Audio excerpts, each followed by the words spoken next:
Hello दोस्तों, welcome back to our channel cook कीजिए। आज मैं आप लोगों को पालक पनीर बनाना सिखाऊंगी। पालक पनीर में सबसे पहले मैंने पालक को धो लिया है और इसे बॉईल करके रख लिया है। अब मैं इसे निकाल लूँगी और मिक्सी में पीस लूँगी।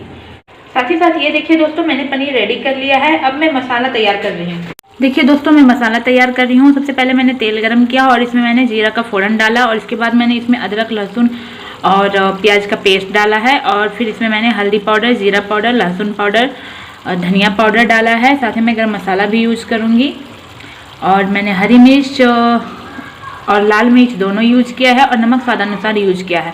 अब मैं सबसे पहले पालक को पीस लेती हूँ। ये देखिए दोस्तों, मैंने इसमें पालक ऐड कर दिया है। अब यह बहुत ही टेस्टी पालक पनीर बनेगी। पालक पनीर एक बहुत ही रिच डिश है। जैसा कि हम लोग जानते हैं, पालक जो है बहुत हेल्दी होता है, तो ये डिश बहुत ही स्पाइसी है, बहुत ही टेस्टी बनेगी।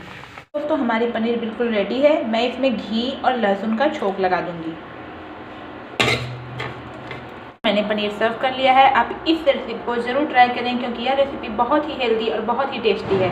और हमें कमेंट करके ज़रूर बताएं कि आपको यह रेसिपी कैसी लगी और हमारे चैनल को सब्सक्राइब करना बिल्कुल ना भूलें।